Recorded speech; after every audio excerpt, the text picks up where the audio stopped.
A real threat. Douglas Murray? Yes, I mean, it is. It's a regional destabilizer in the Middle East, and it funds terrorist groups, Hamas, Hezbollah. It's destabilized Syria, destabilized Lebanon. To that extent, yes, it is a threat, and some people believe that if you like what they do now, you're going to love it when they're also a nuclear power.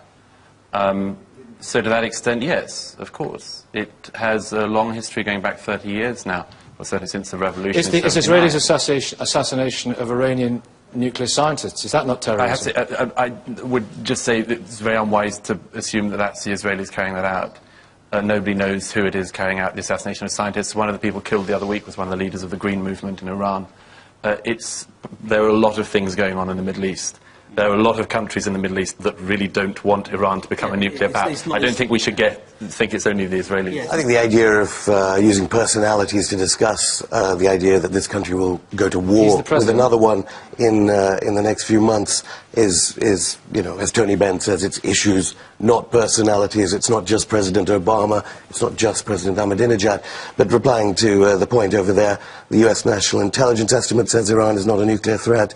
Ehud Barak says so. Leo Panetta, the Defense Secretary of the United States, says so. It is only Netanyahu and now Avigdor.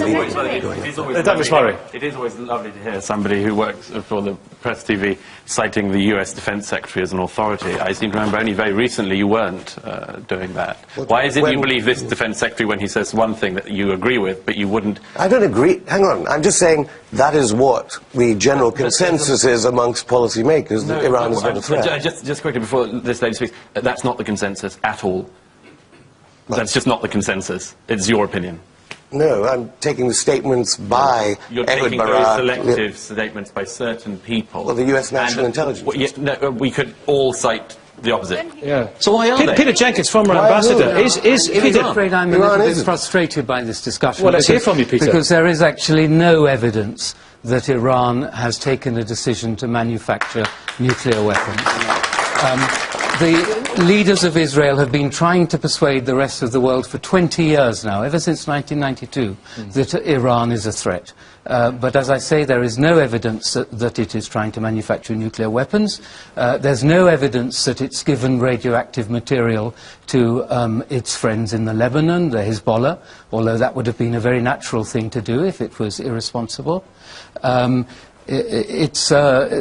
the evidence is that Iran's leaders are rational people who know very well that if Which leaders are rational? Is Ahmadinejad rational? Even Ahmadinejad is rational. He's just a rabble-rouser. He's a populist. He's a demagogue. We know these people. We have them. Even we have them here in Britain. The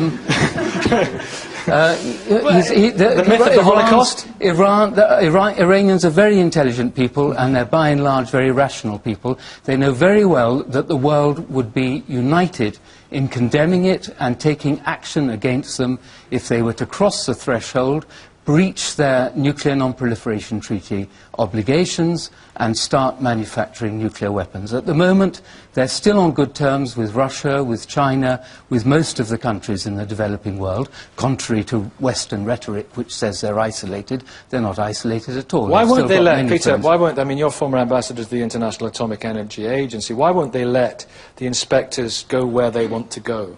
The IAEA inspects countries according to an agreement. It's a legal agreement.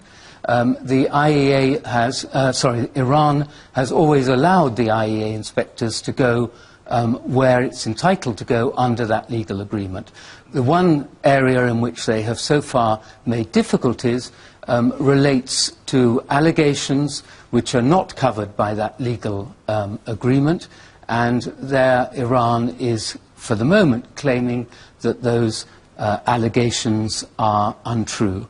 In reality, probably some of those allegations are true, but Iran does not want to make an avowal until it is given some reason to be confident that if it makes an avowal, it will not be incriminating itself. Sorry, only the week before last, the IAEA went into Iran and were forbidden to go and visit certain sites if they wanted to visit. They asked to visit a site which they are not entitled to visit. Do you think they should go? I think they should be. I think they should be allowed to go there, and I'm confident that Iran will allow them to go there. It's a military site at Parchin. It's a military site, yeah. and it's not a site where there's nuclear material. The IEA is entitled I'm glad you know to that. go to science. Well, I do know that. But the IEA haven't got the opportunity themselves to find that out yet, because they're not being allowed to visit by the regime. But just quickly, I mean, the idea that the regime is rational in Iran, I mean, don't even talk about Ahmadinejad for a moment, but the supreme leader, Khamenei, he has repeatedly called for the eradication, the annihilation is the term he uses,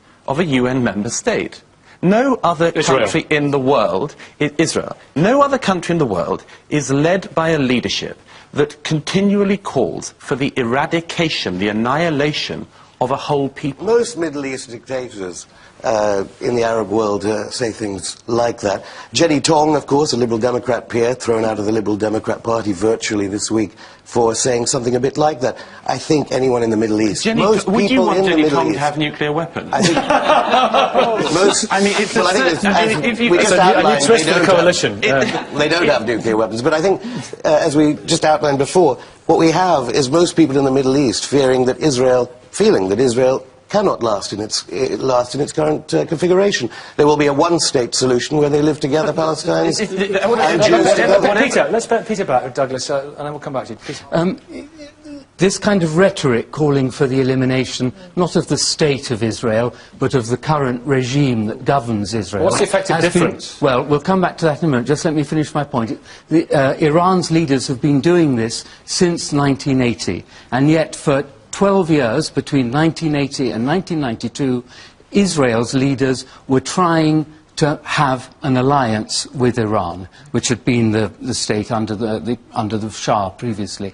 So for 12 years, Israel's leaders weren't the least bit disturbed by that rhetoric. It's only since 1992 that they've chosen to find that rhetoric deeply disturbing.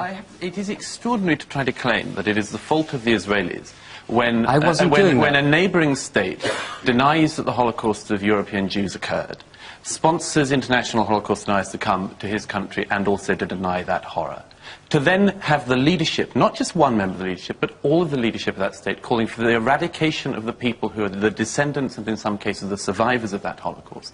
And for that state, whilst they are doing both of these things, to be disobeying all international obligations and to be, in the eyes of many people, pursuing a weaponized nuclear capability. It is extraordinary, when those three things are going on, that anyone would think it is Israel's fault for misreading Iran. I just want to say something for the common woman and the common man here. I missed my moment in a sense. When you started talking, you started saying as fact all these bad things about Iran.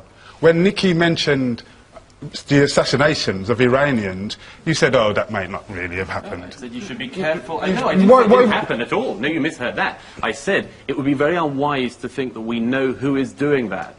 We don't know. Yeah, but you know all this other negative stuff about Iran. No. One of the problems with people... I said that there are other people in the region. There are many other people in the region who may have an interest in doing that. And I said it would be unwise to pin that on Israel. All I can say to the people of Britain is speak to people who have lived and worked in Iran. I've never met this man in my life, but he sounds reasonable. He understands the place there. I've met Richard Dalton, who was also a former ambassador, and they give me a completely different view from what you give me. I've met people that have gone to Iran, that have met Iranian punks and Rastafarians. Meet Diana. Absolutely. And it's not this... Sorry, can I just say one thing? I saw a map last night of all the American bases around Iran.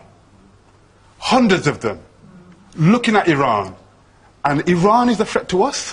They should be worried. Douglas Murray, what about that issue of double standards? No, I mean, if they're our best mates, we let them get away with horrific... It's absurd to think that there's only one problem in the region. I mean, if you pick up any of these chords in the Middle East, if you look at where they lead to two major problems, Saudi Arabia and Iran. Saudi Arabia pumps its Wahhabi propaganda around the world and has polluted a mainstream type of Islam to the terrible detriment of Muslims worldwide. And from Iran, you've seen this particular ideology that the Khomeinists have followed now for 30 more years, which has funded terrorist groups around the region. So it is absurd to think there's only one problem, or because you have several problems, you shouldn't deal with one of them. What's the liberation movement? The liberation movement is fighting for the voiceless in the Middle East, while Britain supports Saudi Arabia and arms liberation movement to assassinate Rafiq Hariri. their nuclear weapons. It was not a liberation movement that assassinated Rafik Very Hariri. quickly, Peter. I'm afraid there's at least one other very serious problem in the region, and that's the occupation of Palestinian land on the West Bank by the State of Israel. That's a debate we've had before and we will have again, and no doubt it's intrinsically connected to this one, people will say. But let me ask you one last question, Douglas, about the meeting tomorrow between Benjamin Netanyahu and President Obama. Is President Obama's stance on this changed significantly? I gather the speech he's giving tomorrow, he stresses that America will not allow Iran to become a nuclear weaponized state, and they will stop it from being so before the moment that it can declare its nuclear success. I think that will, to some extent, dampen fears in the regions, because it will mean that the Israelis will not think they have to do this alone. And it's not nothing that the President of America realizes that Iran is trying to do what its leaders have said they wish to do for years. Yeah, Douglas, what do you listen to all this as an atheist? Well, I think it's a very good idea for a book. Just because she's on the bestseller list. It's why your book is on the bestseller list and mine isn't.